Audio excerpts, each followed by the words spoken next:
राधे राधे। राधे राधे महाराज जी।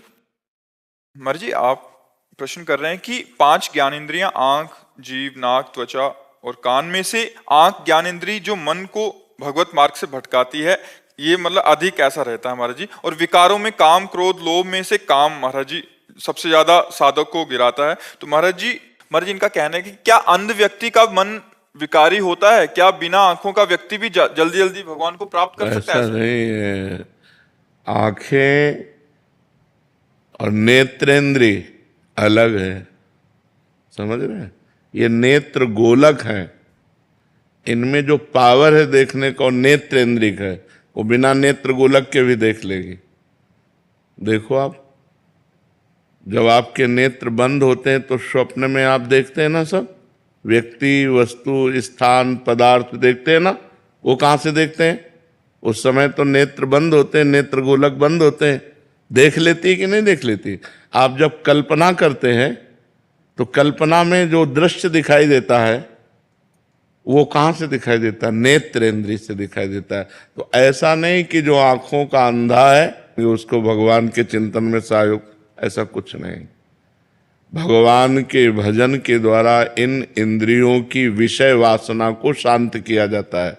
आपने 2 पॉइंट रखे, नेत्रेंद्रिय और काम अंतःकरण के अहंकार पर प्रभाव डाल रहा है। बाहर की इन इंद्रियों को फोड़ने तोड़ने से न ब्रह्म ज्ञान हो जाता है, न भगवत प्राप्ति हो जाती है। बात समझ रहे हो? इन सबका जो विकारों का प्रभाव कहाँ होता है?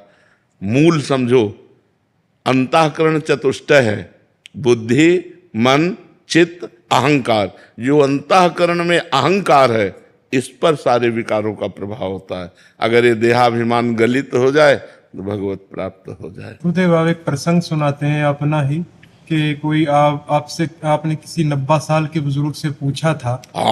उन्होंने कह रहे थे कि अभी भी अगर शारीरिक हमें क्या था कि जब हम ब्रह्मचर्य में थे तो मुझे लगा कि जो कामादि दोष है 30-40 वर्ष तक रहते होंगे, इसके बाद शांत हो जाते होंगे। नई अवस्था थी तो हमें लगा कि इसको किसी विज्ञ जन से पूछना चाहिए, क्योंकि ऐसे पूछना ठीक नहीं।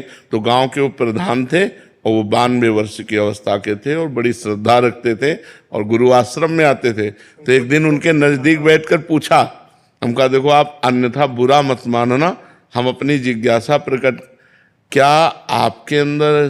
तो उन्होंने कहा इंद्रियों में सामर्थ्य नहीं पर मन वैसा ही है। तो देखो, भजन के द्वारा ही से निर्मल किया जा सकता है, ना कि अवस्थागत या किसी इंद्रिय को भंजन करने से इसको विजय प्राप्त नहीं की जा सकती। विजय प्राप्त की जा सकती है भगवान के भजन से।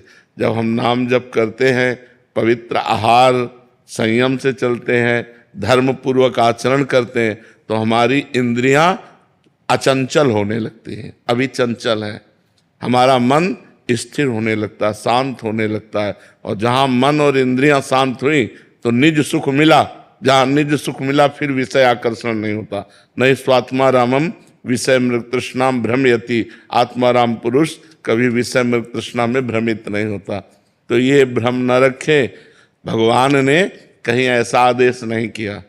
भगवान ने आदेश किया, अनन्य चेता सततम यो माम स्मरति नित्य सहा तस्याहम सुलभा पार्थ नित्य युक्त योगिना। सुलभा माने मैं उसके लिए सहज में प्राप्त हो जाता हूँ। कौन? जो अनन्य मेरा चिंतन करता है। भगवान ने चिंतन जोर दिया है। अगर हमारा चिंतन कहीं और चल रहा है तो हमारे सामने दृश्य कुछ और होते हुए भी हमें समझ में नहीं आएगा। श्रवणेंद्रिय में शब्द पड़ेगा पर समझ में नहीं आएगा, क्योंकि हमारा चिंतन चल रहा है। तो हमें ऐसा भगवदाकार चिंतन बनाना है कि जगत के सब कार्य करते हुए, जगत के बीच में रहते हुए हम भगवान को प्राप्त हो जाएं। इन इंद्रिय